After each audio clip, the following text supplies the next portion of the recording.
Hello everyone, welcome to my channel. This is Tripoli Triple One Analog Electronics. In this playlist, I'll explain semiconductor diodes step by step in a simple and clear way. If you find this helpful, don't forget to like, subscribe, and press the bell icon for upcoming lectures. Let's get started. So, today we'll learn about three types of materials based on how they conduct electricity. They are metal, semiconductor and insulator. এই তিন ধরনের material সম্পর্কে আগে জানতে হবে সেমিকন্ডাক্টরটা জানার আগে। Metal মানে হচ্ছে metal conduct electricity very well. Metal খুব সহজেই খুব ভালোভাবে ইলেকট্রিসিটিটাকে কন্ডাক্ট করতে পারে, মানে কারেন্ট প্রবাহিত হতে পারে। আর সেমিকন্ডাক্টরটা হচ্ছে মেটাল আর ইনসুলেটরের মাঝামাঝি একটা অবস্থা। ইনসুলেটর মানে হচ্ছে insulator do not let electricity flow easily, ইলেকট্রিসিটিটাকে ইজিলি ফ্লো করতে দেয় না ইনসুলেটর। আর সেমিকন্ডাক্টর হচ্ছে মেটাল এবং ইনসুলেটরের মাঝামাঝি অবস্থা। তার মানে সেমিকন্ডাক্টর কন্ডাক্ট ইলেকট্রিসিটি সামটাইমস, কখনো কখনো ইলেকট্রিসিটি কন্ডাক্ট করে, কিন্তু কখন? দে আর between metal and insulators. We can also change how much electricity a semiconductor can carry by temperature, optical excitation and impurity content. টেম্পারেচারটা যখন আমরা বাড়াই, তার মানে যখন হচ্ছে ম্যাটেরিয়ালটা হট হয়ে যায়, তখন হচ্ছে ইলেকট্রিসিটিটা বেশি ফ্লো করে। Hotter means more electricity flows. On the other hand, colder means less electricity flows. আর optical excitation means shining light on a semiconductor to give electricity to electrons so that they can move easily and increase electric current. তার মানে হচ্ছে যদি একটা সেমিকন্ডাক্টরে আমরা shining light apply করি, তখন সেটা হচ্ছে ইলেকট্রনকে এনার্জি দেয় যেন সেগুলো মুভ করতে পারে এবং ইজিলি কারেন্ট কন্ডাক্ট করতে পারে।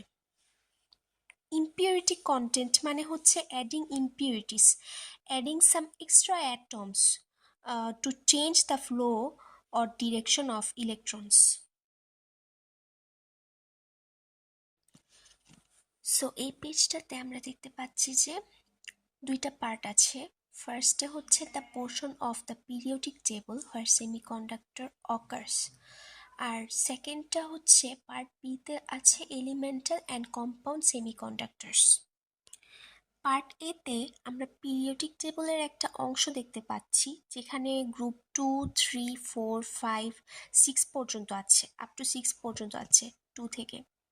এখানে কিছু আমরা মৌল দেখতে পাচ্ছি, যেমন zinc, boron, aluminium, gallium, carbon, silicon, germanium etcetera. এখানে সবচেয়ে বেশি ব্যবহৃত হয় এই উপাদানগুলো, স্পেশালি সিলিকনটা সবচেয়ে বেশি ব্যবহৃত হয় সেমিকন্ডাক্টর হিসেবে।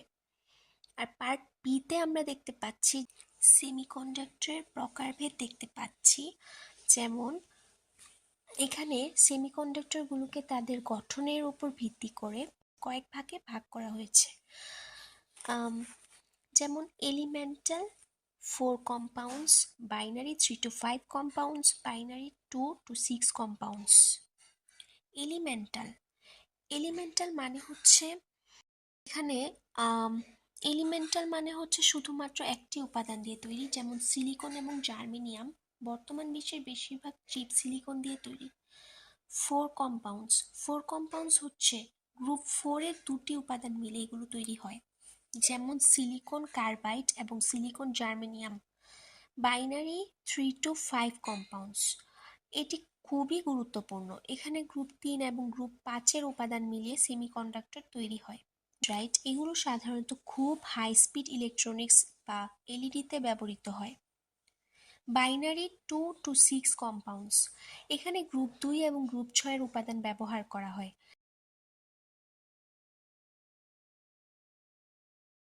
এখানে আমরা দুইটি অ্যাটমিক স্ট্রাকচার দেখতে পাচ্ছি, একটা হচ্ছে সিলিকন আর একটা জার্মেনিয়াম। এখানে দুটি মৌল আছে। তো সিলিকনের পারমাণবিক সংখ্যা হচ্ছে 14, এর শেষের কক্ষপথে মানে হচ্ছে শেষের যে শেলটা আছে সেটাকে বলে ভ্যালেন্স শেল। এটা ফার্স্ট শেল, সেকেন্ড শেল, আর এটা হচ্ছে থার্ড শেল। থার্ড শেলটাই হচ্ছে এখানে ভ্যালেন্স শেল, অর্থাৎ সর্বশেষ যে কক্ষপথটা সেটাকে বলা হয় ভ্যালেন্স শেল, এবং সর্বশেষ কক্ষপথের মধ্যে যে ইলেকট্রনগুলো থাকে সেগুলোকে বলে ভ্যালেন্স ইলেকট্রনস। তো এখানে সিলিকনের ক্ষেত্রে বাইরের কক্ষপথে সেই 4টা ইলেকট্রন হচ্ছে ভ্যালেন্স ইলেকট্রনস। জার্মেনিয়ামের ক্ষেত্রে বাইরের যে শেলটা আছে, অর্থাৎ যে ভ্যালেন্স শেল আছে, ভ্যালেন্স শেলের টোটাল 1টা 2টা 3টা 4টা আছে, 4টা ইলেকট্রন আছে, এগুলোকে বলা হয় ভ্যালেন্স ইলেকট্রন। আর মাঝখানে যেটা আছে, মাঝখানে আছে হচ্ছে নিউক্লিয়াস, আর সবগুলা ইলেকট্রনকে বলা হয় অরবিটিং ইলেকট্রন, অর্থাৎ প্রত্যেকটা অরবিটালে যে ইলেকট্রনগুলো আছে সেগুলোকে বলা হয় অরবিটিং ইলেকট্রন। এই স্লাইডে আমরা দেখতে পাচ্ছি যে এখানে গেলিয়াম এবং আর্সেনিকের কথা বলা হয়েছে। গেলিয়ামের ভ্যালেন্স শেলের মধ্যে টোটাল 3টা ইলেকট্রন আছে, এই 3টা ইলেকট্রন হচ্ছে 3 ভ্যালেন্স ইলেকট্রনস। আর অন দ্য আদার হ্যান্ড এখানে আর্সেনিক আছে, আর্সেনিকের শেষ কক্ষপথে 5টা ইলেকট্রন আছে, 5 ভ্যালেন্স ইলেকট্রনস আছে। পরবর্তী স্লাইডে আমরা দেখতে পাচ্ছি যে এখানে কোভ্যালেন্ট বন্ডিং অফ সিলিকন দেখানো হচ্ছে। সিলিকনের একটা বন্ড দেখানো হচ্ছে। সিলিকনে আমরা জানি যে সর্বশেষ কক্ষপথে অর্থাৎ ভ্যালেন্স শেলে টোটাল 4টা ইলেকট্রন থাকে। একটা অ্যাটম সবসময় চায় তার বাইরের স্তরটি পূর্ণ করতে বা অক্টেট পূর্ণ করতে। অক্টেট পূর্ণ করার জন্য তার 8টি ইলেকট্রন প্রয়োজন হয়। তো সিলিকনের যেহেতু সর্বশেষ কক্ষপথে 4টি ইলেকট্রন আছে, সে সমযোজী বন্ধনের মাধ্যমে আরও 4টি ইলেকট্রন যদি কোনো একটা পরমাণুর সাথে শেয়ার করে তাহলে তার অক্টেট পূর্ণ হবে। তো সিলিকন যদি সিলিকনের সাথে সমযোজী বন্ধনে আবদ্ধ হয় তাহলে সে তার অক্টেট পূর্ণ করবে। মাঝখানে সিলিকনের ক্ষেত্রে যদি আমরা দেখি তাহলে দেখতে পাচ্ছি যে এটা হচ্ছে একটা ভ্যালেন্স ইলেকট্রন, এটাও একটা ভ্যালেন্স ইলেকট্রন, আর এই দুইটা ব্যালেন্স ইলেকট্রন এই সিলিকনটার ক্ষেত্রে। তো এই ইলেকট্রনটা হচ্ছে আরেকটা সিলিকনের ভ্যালেন্স ইলেকট্রনের সাথে শেয়ার করা হয়েছে, আর এই ইলেকট্রনটা হচ্ছে আরেকটা সিলিকনের ইলেকট্রনের সাথে ভ্যালেন্স ইলেকট্রনের সাথে শেয়ার করেছে। এই ইলেকট্রনটা হচ্ছে আরেকটা সিলিকনের ভ্যালেন্স ইলেকট্রনের সাথে শেয়ার করেছে, এটাও সেম ভাবে শেয়ার করেছে। তো আমরা যদি এখন কাউন্ট করি ইলেকট্রনের সংখ্যা, এখানে আছে 2টা, এখানেও 2টা, এখানেও 2টা এবং এখানেও 2টা, অর্থাৎ এখানে টোটাল 8টা ইলেকট্রন রয়েছে সর্বশেষ কক্ষপথে, অর্থাৎ এটি অক্টেট পূর্ণ হয়েছে, অর্থাৎ স্থিতিশীলতা অর্জন করেছে। সেম ভাবে বাকি সিলিকনগুলো সেম ওয়েতে এভাবে অক্টেট পূর্ণ করেছে, অর্থাৎ একটা স্ট্রং বন্ডিং হয়েছে, এখানে কোভ্যালেন্ট বন্ডিং অফ সিলিকন বলা হচ্ছে এটাকে। এভাবে শেয়ারিং করার মাধ্যমে প্রতিটি সিলিকন পরমাণু মনে করে তার বাইরের স্তরে এখন 8টি ইলেকট্রন আছে, নিচের 4টি এবং প্রতিবেশীদের থেকে পাওয়া 4টি। এভাবে একটি ক্রিস্টাল স্ট্রাকচার গঠিত হয় যা বিদ্যুৎ পরিবহনে বাধা দেয়, যতক্ষণ না আমরা একে ডোপিং করছি বা তাপ দিচ্ছি। অর্থাৎ যতক্ষণ পর্যন্ত আমরা এক্সট্রা কোনো অ্যাটম অ্যাড করছি এখানে, ততক্ষণ পর্যন্ত এটি বিদ্যুৎ পরিবহনে বাধা দিবে। আমরা পরবর্তী স্লাইডগুলোতে এ সম্পর্কে আরো বিস্তারিত জানব। এখানে বলা হয়েছে যে covalent bonding of gallium arsenic. গেলিয়ামের ভ্যালেন্স শেলে ভ্যালেন্স ইলেকট্রন আছে 3টি, আর্সেনিকেরও ভ্যালেন্স শেলে ভ্যালেন্স ইলেকট্রন আছে টোটাল 5টি, অর্থাৎ গেলিয়ামের অক্টেট পূর্ণ করার জন্য 5টি ইলেকট্রন প্রয়োজন যেন সে 8টি ইলেকট্রন করতে পারে, আর আর্সেনিকেরও অক্টেট পূর্ণ করার জন্য তার 3টি এক্সট্রা ইলেকট্রন প্রয়োজন যেন তার অক্টেট পূরণ হয়। সো এভাবে গেলিয়াম তার 3টি ইলেকট্রন আর্সেনিকের সাথে শেয়ার করবে এবং অক্টেট পূর্ণ করবে, আর আর্সেনিকও এভাবে তার 5টি ইলেকট্রন গেলিয়ামের সাথে শেয়ার করে অক্টেট পূর্ণ করবে। এভাবে গেলিয়াম আর্সেনিকের একটি কোভ্যালেন্ট বন্ড গঠিত হয়।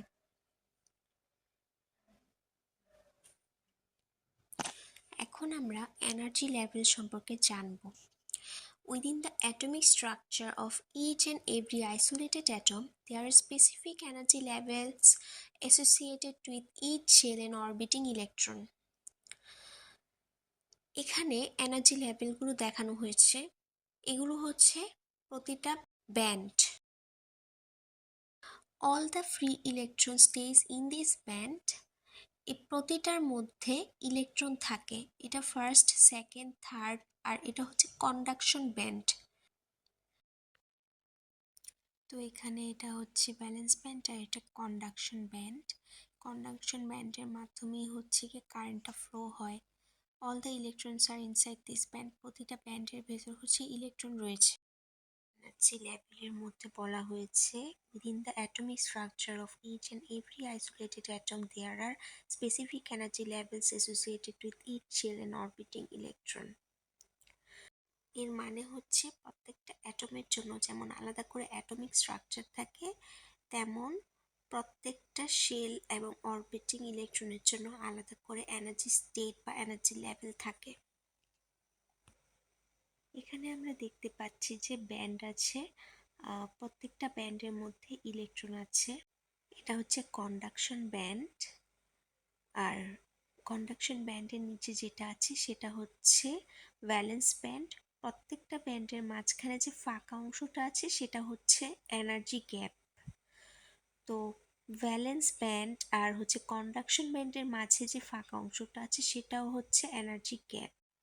এখানে এটা হচ্ছে ফার্স্ট শেল অ্যান্ড এটা হচ্ছে সেকেন্ড শেল, তারপর হচ্ছে থার্ড শেল, যেটা এখানে ভ্যালেন্স শেল হিসেবে বিবেচনা করা হচ্ছে এই অ্যাটমটার ক্ষেত্রে।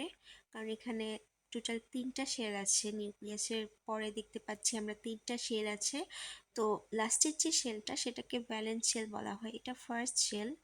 তারপর হচ্ছে সেকেন্ড শেল উপরে, এর উপরে হচ্ছে থার্ড শেল রয়েছে। থার্ড শেলটা হচ্ছে ভ্যালেন্স শেল। ভ্যালেন্স শেলের মধ্যে যে ইলেকট্রনগুলো আছে এগুলো হচ্ছে ভ্যালেন্স ইলেকট্রন বলা হয় এগুলোকে। এখন আমরা স্লাইডে যাব। স্লাইডে ফিরে গিয়ে দেখতে পাচ্ছি যে এখানে the further an electron is from the nucleus, the higher is the energy state, and any electron that has left its parent atom has a higher energy state than any electron in the atomic structure। তার মানে হচ্ছে কোনো electron nucleus থেকে যত দূরে অবস্থিত তার energy state হচ্ছে ততটাই বেশি। আর যে ইলেকট্রনটা হচ্ছে প্যারেন্ট অ্যাটম থেকে ছেড়ে যায়, তার মানে যেগুলো হচ্ছে ফ্রি ইলেকট্রন অর্থাৎ মুক্ত ইলেকট্রন, সেগুলোর এনার্জি স্টেট যে কোনো ইলেকট্রনের থেকে বেশি থাকে। তার মানে ফ্রি ইলেকট্রনের এনার্জি স্টেট হচ্ছে সবচেয়ে বেশি থাকে। আর ভ্যালেন্স চেনের মধ্যে যে ইলেকট্রনগুলো থাকে তার মানে সেগুলো হচ্ছে নিউক্লিয়াস থেকে দূরে অবস্থিত, সেগুলো এনার্জি স্টেট সবচেয়ে বেশি থাকে। তো এখানে আমরা দেখতে পাচ্ছি যে একটা অ্যাটমিক স্ট্রাকচার দেখানো হয়েছে, যেখানে হচ্ছে টোটাল 3টা শেল আছে। নিউক্লিয়াসের থেকে সবচেয়ে দূরে যে অবস্থিত সেটা হচ্ছে থার্ড শেল। নিউক্লিয়াসের পর যেটা আছে ফার্স্ট, এরপর হচ্ছে সেকেন্ড, এরপর হচ্ছে থার্ড শেল। তো থার্ড শেলটা হচ্ছে নিউক্লিয়াস থেকে সবচেয়ে দূরে অবস্থিত, সো এখানে হচ্ছে থার্ড শেলে এনার্জি স্টেটটা সবচেয়ে বেশি থাকবে। এরপর হচ্ছে সেকেন্ড শেলের, এরপর হচ্ছে ফার্স্ট শেলের। তার মানে for energy first is less than second is less than third. তার মানে হচ্ছে থার্ড শেলের এনার্জি স্টেটটা সবচেয়ে বেশি থাকবে। আমরা পূর্বে এনার্জি গ্যাপের কথা বলেছিলাম, তো এখানে এনার্জি গ্যাপ দেখানো হচ্ছে। এনার্জি গ্যাপ হচ্ছে কন্ডাকশন বেন্ড এবং ব্যালেন্স বেন্ডের মধ্যে যে গ্যাপটা, সে সেই এনার্জি গ্যাপের কথা বলা হচ্ছে। তো এখানে হচ্ছে প্রত্যেকটা ব্যান্ড থেকে প্রত্যেকটা ব্যান্ডের যে ফাঁকা স্থানটা আছে সেগুলোই এনার্জি গ্যাপ। এখানে ভ্যালেন্স ব্যান্ড এবং কন্ডাকশন ব্যান্ড নিয়ে মূলত আলোচনা করা হচ্ছে, যে এই দুইটার মাঝে যে ফাঁকা স্থানটা সেটাই হচ্ছে এনার্জি গ্যাপ। এটাকে বলা হয় এনার্জি গ্যাপ। তো উপর থেকে আমরা দেখতে পাচ্ছি যে ভ্যালেন্স লেভেল দেখানো আছে। ব্যালেন্স লেভেল মানে হচ্ছে সবচেয়ে শেষের যে কক্ষপথটা অর্থাৎ আউটার মোস্ট শেল, আর নিচের দিকে যে দেখানো হচ্ছে সেটা হচ্ছে নিউক্লিয়াস। নিউক্লিয়াস থেকে সবচেয়ে দূরে অবস্থিত হচ্ছে ভ্যালেন্স শেলটা। এখন আমরা পরবর্তী স্লাইডে যাব, যেটা হচ্ছে এনার্জি লেভেলস। তো এনার্জি লেভেল বলতে এখানে দেখানো হয়েছে যে ইনসুলেটর, সেমিকন্ডাক্টর এবং কন্ডাক্টরের এনার্জি লেভেল দেখানো হয়েছে। এনার্জি লেভেল বলতে এখানে ভ্যালেন্স ব্যান্ড এবং কন্ডাকশন ব্যান্ডের যে মাঝে গ্যাপটা, সেটা আগে দেখতে হবে যে এনার্জি গ্যাপ কত। আমরা জানি যে কন্ডাক্টরের ক্ষেত্রে এনার্জি গ্যাপ সবচেয়ে লো থাকে, আর এনার্জি গ্যাপটা সবচেয়ে বেশি থাকে হচ্ছে ইনসুলেটরের ক্ষেত্রে। তো এখানে আমরা দেখতে পাচ্ছি যে ইনসুলেটরের মধ্যে এনার্জি গ্যাপ হচ্ছে 5 ইলেকট্রোভোল্টের থেকেও বেশি থাকে। Energy gap is greater than 5 electronvolt. আমরা জানি যে যখন এনার্জি প্রয়োগ করা হয় তখন মূলত ভ্যালেন্স ব্যান্ডগুলো থেকে ইলেকট্রন মুক্ত হয়, অর্থাৎ ফ্রি ইলেকট্রনগুলো কন্ডাকশন ব্যান্ডে যায়, তার কারেন্ট কন্ডাক্ট করে। কিন্তু ইনসুলেটরের ক্ষেত্রে এনার্জি গ্যাপটা যেহেতু অনেক বেশি, সেই কারণে ভ্যালেন্স ব্যান্ডের ফ্রি ইলেকট্রনগুলো কন্ডাকশন ব্যান্ডে পৌঁছতে পারে না, unable to reach conduction level. So এখানে কোনো ধরনের কারেন্ট কন্ডাক্ট হবে না, যেহেতু এনার্জি গ্যাপটা 5 ইলেকট্রোভোল্টেরও বেশি, অর্থাৎ অনেক বেশি, তাই ইলেকট্রনগুলো পৌঁছতে পারে না। সেমিকন্ডাক্টরের ক্ষেত্রে আমরা দেখতে পাচ্ছি যে ভ্যালেন্স ব্যান্ড এবং কন্ডাকশন ব্যান্ডের মাঝামাঝি যে দূরত্বটা, অর্থাৎ এনার্জি গ্যাপটা কম থাকে, অনেক কম থাকে। এনার্জি গ্যাপ হচ্ছে জার্মেনিয়ামের ক্ষেত্রে 0.67 ইলেকট্রোভোল্ট, সিলিকনের ক্ষেত্রে 1.1 ইলেকট্রোভোল্ট অ্যান্ড গ্যালিয়াম আর্সেনাইডের ক্ষেত্রে হচ্ছে 1.43 ইলেকট্রোভোল্ট, যা খুবই কম। এই তিনটেই হচ্ছে গিয়ে সেমিকন্ডাক্টর।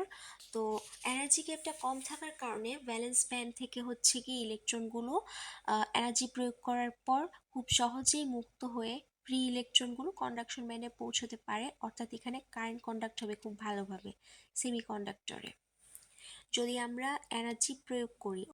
এখন আমি বলবো কন্ডাক্টরের ব্যাপারে। কন্ডাক্টরের ক্ষেত্রে হচ্ছে কন্ডাকশন ব্যান্ড এবং ভ্যালেন্স ব্যান্ড ওভারল্যাপ করে থাকে, ফলে ইলেকট্রনগুলো খুব সহজেই হচ্ছে ভ্যালেন্স ব্যান্ড থেকে কন্ডাকশন ব্যান্ডে মুভ করতে পারে, অ্যান্ড অ্যাজ এ রেজাল্ট খুব ভালোভাবে কন্ডাক্ট হয় কারেন্টটা। তো এখানে ইলেকট্রন হোল পেয়ার দেখানো হয়েছে। ইলেকট্রন হোল পেয়ার, হোল মানে হচ্ছে কোনো অ্যাটম থেকে, কোনো অ্যাটমিক স্ট্রাকচার থেকে যখন ইলেকট্রন মুভ করে চলে যায় তখন সেখানে হচ্ছে ইলেকট্রনের ঘাটতি তৈরি হয়। যে ঘাটতি তৈরি হয় সেটাই হচ্ছে মূলত হোল। তো এখানে বলা হয়েছে যে valence electrons can absorb sufficient energy from light or heat to break the covalent bond and assume the free state. These free electrons are called intrinsic carriers, অর্থাৎ এখানে কোনো কিছুর উপর যখন এনার্জি প্রয়োগ করা হয়, অর্থাৎ লাইট ও হিট প্রয়োগ করা হয়, তখন মূলত ভ্যালেন্স ব্যান্ড থেকে ইলেকট্রন মুক্ত হয় এবং একটা ফ্রি স্টেট অর্জন করে। এই ফ্রি ইলেকট্রনগুলোকে ইন্ট্রিনসিক ক্যারিয়ার বলা হয়। এখানে একটা অ্যাটমিক স্ট্রাকচার দেখা যাচ্ছে যেখানে ভ্যালেন্স শেল রয়েছে এবং ভ্যালেন্স শেল হচ্ছে এনার্জি অ্যাবসর্ব করতে পারে, যে সাফিসিয়েন্ট এনার্জিটা দরকার ইলেকট্রন মুক্ত হওয়ার জন্য। এখানে অন্য কোনো শেল থেকে ইলেকট্রন মুক্ত হবে না, মূলত ভ্যালেন্স শেল থেকে ইলেকট্রন মুক্ত হবে, এবং এই মুক্ত ইলেকট্রনগুলোকে বলা হয় ইন্ট্রিনসিক ক্যারিয়ার।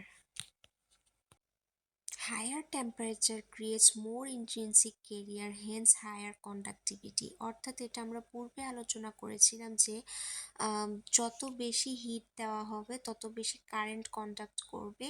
এখানে মূলত এটাই বলা হয়েছে যে যত বেশি টেম্পারেচার বাড়ানো হবে তত বেশি ইন্ট্রিনসিক ক্যারিয়ার হবে, অর্থাৎ ফ্রি ইলেকট্রন হবে। ফ্রি ইলেকট্রনগুলোই মূলত ভ্যালেন্স ব্যান্ড থেকে কন্ডাকশন ব্যান্ডে গিয়ে কারেন্ট কন্ডাক্ট করবে। তো এখানে আমরা দেখতে পাচ্ছি যে একটা কোভ্যালেন্ট বন্ড দেখানো হয়েছে। তো এখানে মাঝখানের যে অ্যাটমিক স্ট্রাকচারটা আছে সেখানে একটা ইলেকট্রনের ঘাটতি হয়েছে, মানে এখানে ইলেকট্রনটা মুক্ত হয়ে গেছে। মুক্ত হওয়ার ফলে এখানে যে একটা খালি জায়গা দেখা যাচ্ছে সেটাকে মূলত হোল বলা হচ্ছে। সেকেন্ড স্ট্রাকচারটার ক্ষেত্রেও সেম, এখানে হচ্ছে হোল সৃষ্টি হয়েছে, হোলের মধ্যে ফ্রি ইলেকট্রন আসছে। এখন আমরা পরবর্তী স্লাইডে যাব, সেটা হচ্ছে ইন্ট্রিনসিক সেমিকন্ডাক্টরের ব্যাপারে। আমরা জানি যে সেমিকন্ডাক্টর মূলত দুই ধরনের, একটা হচ্ছে ইন্ট্রিনসিক সেমিকন্ডাক্টর এবং একটা হচ্ছে এক্সট্রিনসিক সেমিকন্ডাক্টর। এক্সট্রিনসিক মানে হচ্ছে নট পিওর এবং ইন্ট্রিনসিকটা হচ্ছে একদম pure semiconductor. A silicon crystal is intrinsic if every atom in the crystal is silicon atom. একটা সিলিকন ক্রিস্টাল হচ্ছে ইন্ট্রিনসিক হবে যদি ক্রিস্টাল স্ট্রাকচারের মধ্যে সবগুলো সিলিকন অ্যাটম হয়। যেমন আমরা পূর্বে পড়েছি কোভ্যালেন্ট বন্ডিং অফ সিলিকন, এখানে সবগুলো সিলিকন ছিল ক্রিস্টাল স্ট্রাকচারের মধ্যে, অন্য কোনো এক্সট্রা অ্যাটম ছিল না, ফলে এটা হচ্ছে ইন্ট্রিনসিক সেমিকন্ডাক্টর। আর number of free electron and holes are equal. হচ্ছে এক্সট্রিনসিক সেমিকন্ডাক্টর। এক্সট্রিনসিক সেমিকন্ডাক্টর হচ্ছে the electrical property of a semiconductor can be altered significantly by adding impurity atoms. আমরা ইম্পিউরিটি অ্যাটম অর্থাৎ এক্সট্রা অ্যাটম অ্যাডের মাধ্যমে এটাকে extrinsic সেমিকন্ডাক্টরে রূপান্তর করতে পারি। This process is called doping. A dope semiconductor is called extrinsic semiconductor. There are just two types of extrinsic semiconductor materials. একটা হচ্ছে এন টাইপ আর একটা হচ্ছে পি টাইপ। এন টাইপ মানে হচ্ছে N type material contain an excess of conduction band electrons আর p type মানে হচ্ছে p type materials contains an excess of valence band holes। তো আমরা পূর্বে হোল সম্পর্কে বলেছি যে কোনো একটা অ্যাটমিক স্ট্রাকচারে যদি ইলেকট্রনের ঘাটতি তৈরি হয় তাহলে সেটাকে হোল বলে। তো আমরা এটাকে এইভাবে মনে রাখতে পারি যে N for negative and negative, এখানে ইলেকট্রনও হচ্ছে negative, and P for positive, এখানে হোলকে আমরা পজিটিভ হিসেবে কনসিডার করি। তো হোল হচ্ছে এখানে পজিটিভ। এন দিয়ে যেহেতু নেগেটিভ এটাকে আমরা নেগেটিভ লিখে নিলাম, এবং পি ফোর যেহেতু পজিটিভ পি এর পাশে হচ্ছে আমরা পজিটিভ লিখবো। এখন পি এর পাশে পজিটিভ লিখে নিলাম। তার মানে আমরা জানি যে ইলেকট্রন মানে তো নেগেটিভ অ্যান্ড হোলস মানে হচ্ছে পজিটিভ। তো নেগেটিভটা হচ্ছে নেগেটিভের মধ্যে বেশি থাকবে, তার মানে হচ্ছে ইলেকট্রন যেহেতু নেগেটিভ এন মানেও নেগেটিভ, তো ইলেকট্রনটা অবশ্যই এন টাইপের মধ্যে বেশি থাকবে। On the other hand hole যেহেতু পজিটিভ আর পি ফোর পজিটিভ, তার মানে হোলটা হচ্ছে পি টাইপের মধ্যে সবচেয়ে বেশি থাকবে। তার মানে এন টাইপ মানে access of electrons and P type মানে এক্সেস অফ ব্যালেন্স হোলস। এখানে দেখা যাচ্ছে যে অ্যাটমিক স্ট্রাকচার অফ ইম্পিউরিটিস দেখানো হয়েছে। এখানে দুই ধরনের স্ট্রাকচার আছে, একটা হচ্ছে গেলিয়াম আর একটা হচ্ছে আর্সেনিক। গেলিয়ামের ভ্যালেন্স ইলেকট্রন হচ্ছে 3টা আর আর্সেনিকের ভ্যালেন্স ইলেকট্রন অর্থাৎ সর্বশেষ কক্ষপথে টোটাল 5টা ইলেকট্রন রয়েছে। তো এখানে আরও বলা হয়েছে যে P type materials is created by adding impurity elements such as boron, gallium and indium, etc. আর n-type material is created by adding impurity elements such as antimony, arsenic, etc. তো এখানে ভ্যালেন্স ইলেকট্রনগুলো দেখানো হয়েছে যে ভ্যালেন্স শেলের মধ্যে valence electron রয়েছে। তো পি টাইপ ম্যাটেরিয়াল যেহেতু বোরন, গেলিয়াম অ্যান্ড ইন্ডিয়াম এই টাইপের ম্যাটেরিয়াল দ্বারা অ্যাটম দ্বারা তৈরি করা হয়। এখানে কি বলছে, পি টাইপ মানে হচ্ছে হোলের সংখ্যাটা বেশি থাকবে। তো হোল যেহেতু ক্রিয়েট করতে হবে, এখানে বোরন, গেলিয়াম, ইন্ডিয়াম এগুলা মূলত হচ্ছে গ্রুপ 3 এর মৌল। গ্রুপ 3 এর মৌল আমাদের এখানে অ্যাড করতে হবে। গ্রুপ 3 এর মৌল কেন অ্যাড করতে হবে সেটা জানার জন্য আমাদেরকে আগে হচ্ছে আমরা যে কোভ্যালেন্ট বন্ড অফ সিলিকন দেখে আসছি ওই স্লাইডটাতে আবার ফিরে যেতে হবে। তো এখানে আমরা দেখতে পাচ্ছি যে পি টাইপের জন্য গ্রুপ 3 এর অ্যাটম অ্যাড করতে হবে, আর এন টাইপের জন্য হচ্ছে গ্রুপ 5 এর অ্যাটম অ্যাড করতে হবে। এন টাইপ মানে হচ্ছে এক্সেস অফ ব্যান্ড ইলেকট্রন, আর পি টাইপ মানে হচ্ছে এক্সেস অফ ব্যান্ড হোলস। মানে পি টাইপের মধ্যে হোলের সংখ্যাটা হচ্ছে বেশি থাকবে আর এন টাইপের মধ্যে হচ্ছে ইলেকট্রনের সংখ্যাটা অর্থাৎ নেগেটিভ সংখ্যাটা হচ্ছে বেশি থাকবে। সো এখানে আমাদের এই স্লাইডটা শেষ হলো। পরবর্তী স্লাইডে বলা হয়েছে যে এন টাইপ সেমিকন্ডাক্টরের ব্যাপারে, এরপর হচ্ছে পি টাইপ সেমিকন্ডাক্টরের ব্যাপারে। এন টাইপ সেমিকন্ডাক্টর মানে গ্রুপ 5 এর কোনো একটা মৌল। যেহেতু এন টাইপ সেমিকন্ডাক্টর তার মানে এখানে হচ্ছে এক্সেস ইলেকট্রন থাকতে হবে। তো আমরা দেখে নিচ্ছি যে আগের স্লাইডে আমরা পড়েছিলাম যেখানে পর্যায় সারণীর একটা অংশ দেওয়া ছিল, আমরা ওই স্লাইডটাতে যাব। এখানে দেখতে পাচ্ছি যে গ্রুপ 5 এর মধ্যে nitrogen, phosphorus, arsenic and antimony ইত্যাদি আছে। তো অ্যান্টিমনি যেহেতু গ্রুপ 5 এর একটি মৌল, তার মানে আমরা এন টাইপের ক্ষেত্রে হচ্ছে গ্রুপ 5 এর মৌলটা অ্যাড করব। তো কোনো একটা সেমিকন্ডাক্টরকে এক্সট্রিনসিকে রূপান্তর করার আগে আমাদেরকে ইন্ট্রিনসিকটা দেখতে হবে, অর্থাৎ পিওর সেমিকন্ডাক্টরটা দেখতে হবে। এখানে সিলিকনের ক্ষেত্রে সবগুলো সিলিকন আছে ক্রিস্টাল স্ট্রাকচারটার মধ্যে, তার মানে এটা একটা ইন্ট্রিনসিক সেমিকন্ডাক্টর। এখানে 4টা ভ্যালেন্স ইলেকট্রন রয়েছে, প্রত্যেকটা সিলিকনের মধ্যে 4টা করে ভ্যালেন্স ইলেকট্রন রয়েছে। তো ইন্ট্রিনসিক সেমিকন্ডাক্টরের ক্ষেত্রে মূলত সিলিকনের ক্ষেত্রে ভ্যালেন্স ইলেকট্রন থাকবে 4টা। তো এখানে হচ্ছে একটা ইন্ট্রিনসিক সেমিকন্ডাক্টর আছে, যেটাকে হচ্ছে আমাদেরকে এক্সট্রিনসিকে রূপান্তরিত করতে হবে।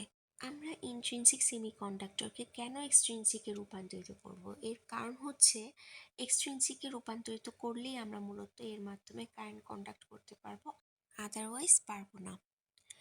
তো আমরা যদি এখানে অ্যান্টেপ ম্যাটেরিয়াল বানাতে চাই, তাহলে আমাদেরকে হচ্ছে এক্সট্রা ইলেকট্রন পেতে হবে। এক্সট্রা ইলেকট্রন আমরা কিভাবে পাবো? যদি গ্রুপ 5-এর অ্যাটম অ্যাড করি, তাহলে হচ্ছে এক্সট্রা একটা ইলেকট্রন থাকবে, যে কারণে আমরা অ্যান্টিপ ম্যাটেরিয়ালের ক্ষেত্রে হচ্ছে গ্রুপ 5-এর অ্যাটম হচ্ছে এখানে আমরা অ্যাড করব। আর পি টাইপ ম্যাটেরিয়াল মানে হচ্ছে আমরা এখানে আমাদের ল্যাক অফ ইলেকট্রন থাকবে। পি টাইপ মানেই তো হোল, ল্যাক অফ ইলেকট্রন মানে আমরা যদি গ্রুপ 3 অ্যাড করি, গ্রুপ 3 এর মধ্যে সর্বশেষ কক্ষপথে 3টে ইলেকট্রন থাকে, কিন্তু আমাদের এখানে প্রয়োজন হচ্ছে 4টে ইলেকট্রন, আমরা এখানে স্ট্রাকচার থেকে দেখতে পাচ্ছি। তো এই জন্য আমরা পি টাইপের ক্ষেত্রে গ্রুপ 3টা অ্যাড করব, যেন ল্যাক অফ ইলেকট্রন হয়, অর্থাৎ হোল সৃষ্টি হয়। এই জন্য পি টাইপের ক্ষেত্রে গ্রুপ 3 এবং এন টাইপের ক্ষেত্রে গ্রুপ 5-এর অ্যাটম অ্যাড করতে হবে, অর্থাৎ ডোপিং করতে হবে। অর্থাৎ আমরা এখান থেকে শিখলাম যে সেমিকন্ডাক্টর মূলত দুই ধরনের, ইন্ট্রিনসিক অ্যান্ড এক্সট্রিনসিক। ইন্ট্রিনসিক মানে হচ্ছে যেখানে কোনো ধরনের এক্সট্রা অ্যাটম থাকবে না। যদি সিলিকন লেটিস স্ট্রাকচার থাকে তাহলে সবগুলো সিলিকনই হবে, অন্য কোনো এক্সট্রা অ্যাটম থাকবে না, সেটা হচ্ছে বিশুদ্ধ। আর ইন্ট্রিনসিকের পর আরেকটা আছে এক্সট্রিনসিক। এক্সট্রিনসিক মূলত দুই ধরনের, একটা হচ্ছে পি টাইপ, একটা হচ্ছে এন টাইপ। এন টাইপ মানে ইলেকট্রন বেশি থাকবে, আর পি টাইপ মানে যেহেতু পজিটিভ, তার মানে হোল বেশি থাকবে। তো এন টাইপ সেমিকন্ডাক্টরের ক্ষেত্রে এখানে দেখতে পাচ্ছি যে এন্টিমনি অ্যাড করা হয়েছে। এন্টিমনি মূলত গ্রুপ 5-এর একটি মৌল। গ্রুপ 5-এর মৌল মূলত এন টাইপের ক্ষেত্রে অ্যাড করতে হবে, যেহেতু আমরা এক্সট্রা ইলেকট্রন পেতে চাচ্ছি। এই এক্সট্রা ইলেকট্রনটা ভ্যালেন্স ব্যান্ড থেকে কন্ডাকশন ব্যান্ডে যায় এবং হচ্ছে কারেন্ট কন্ডাক্ট করতে সাহায্য করে। এখানে দেওয়া আছে যে impurities with 5 electrons are called donor atoms. এখানে ডোনর অ্যাটম বলা হচ্ছে কারণ সে ইলেকট্রনটাকে দান করছে। Because the inserted impurity atom has donated a relatively free electron to the structure, still electrically neutral. Still electrically neutral বলা হচ্ছে কারণ এখানে যেমন ইলেকট্রন দান করা হচ্ছে, ইলেকট্রন দান করার ফলে হোলের সৃষ্টি হয়েছে। হোলটাকে যদি আমরা +1 ধরি এবং ইলেকট্রনের যেটা দান করেছে সেটাকে, ফ্রি ইলেকট্রনটাকে যদি -1 ধরি, +1 অ্যান্ড -1 এই দুটাকে অ্যাড করলে হচ্ছে 0 হয়ে যাচ্ছে, অর্থাৎ একটা নিউট্রাল অবস্থা বজায় থাকছে। এখানে পি টাইপ সেমিকন্ডাক্টরের ব্যাপারে বলা হয়েছে, যেখানে বোরন অ্যাটম অ্যাড করা হয়েছে। বোরন মূলত গ্রুপ 3 এর অ্যাটম। আমরা জানি যে পি টাইপ সেমিকন্ডাক্টরের জন্য ইন্ট্রিনসিক যে স্ট্রাকচারটা, সেখানে হচ্ছে একটা গ্রুপ 3 এর অ্যাটম অ্যাড করতে হবে। তো সিলিকনটাকে সরিয়ে আমরা মাঝখানে বোরন নিয়ে আসলাম। আমরা জানি যে বোরনের পারমাণবিক সংখ্যা 5, অর্থাৎ এর ভ্যালেন্স শেলে 3টা ইলেকট্রন রয়েছে, কিন্তু আমরা জানি যে এখানে 4টা ইলেকট্রনের প্রয়োজন, কিন্তু এখানে একটা ইলেকট্রনের ঘাটতি রয়েছে, অর্থাৎ ল্যাক অফ ইলেকট্রন, মানে এখানে একটা হোলের সৃষ্টি হয়েছে। এখানে লেখা আছে যে ভয়েড 0 অর প্লাস। হোলকে আমরা মূলত প্লাস হিসেবে কনসিডার করে থাকি। তো এই হোলটাকে ফিল আপ করার জন্য আশেপাশে যে কোনো একটা সিলিকন থেকে সে ইলেকট্রনটাকে নিয়ে নিবে। তো যদি এই ইলেকট্রনটা মুভ করে তার লেফট সাইডের হোলে চলে যায়, তাহলে এখানেও একটা হোল ক্রিয়েট হবে। এই হোলটাকে ফিল আপ করার জন্য হচ্ছে আশেপাশে কোনো একটা সিলিকন থেকে সেও হচ্ছে এই হোলের মধ্যে একটি ইলেকট্রন নিয়ে নেবে। ইলেকট্রনটাকে নিয়ে নেওয়ার কারণে এখানেও একটা হোলের সৃষ্টি হয়েছে, এভাবে এটা চলমান থাকবে। The diffused impurities with 3 valence electrons are called acceptor. এখানে acceptor বলা হচ্ছে কারণ প্রতিবার অ্যাকসেপ্ট করা হচ্ছে ইলেকট্রনকে। The resulting p-type material is electrically neutral. এখানে হচ্ছে electrically neutral হয়ে যাবে। তো ইলেকট্রন হোল ফ্লো, এখানে সিলিকন এবং বোরনের ক্ষেত্রে দেখানো হচ্ছে যে এই বোরনের মধ্যে পাশের সিলিকন থেকে একটা ইলেকট্রন আসছে, ফলে এখানে একটা হচ্ছে ইলেকট্রন এসে পড়েছে এবং সিলিকনের মধ্যে একটা হোলের সৃষ্টি হয়েছে। হোল যদি যায় লেফট ওয়ার্ডে, ইলেকট্রন যাবে হচ্ছে রাইট ওয়ার্ডে, অর্থাৎ দুইটা ডিরেকশন বিপরীত। যেহেতু চ্যাপ্টার 1টা অনেকটা বড়, এখানে আরও অনেকগুলো টপিক রয়েছে, যেমন majority career, minority career and also most important topic diet. এগুলো একটা ভিডিওতে কভার করা তো পসিবল নয়, আমি নেক্সটে আরও কিছু ভিডিও আপলোড করব। ততদিন পর্যন্ত সবাই ভালো থাকবেন এবং পাশে থাকা বেল আইকনটি প্রেস করতে ভুলবেন না। যদি ভিডিওটি হেল্পফুল মনে হয় তাহলে অবশ্যই সবাই সাবস্ক্রাইব করে পাশে থাকুন। ধন্যবাদ সবাইকে এতক্ষণ আমার ভিডিওটি দেখার জন্য।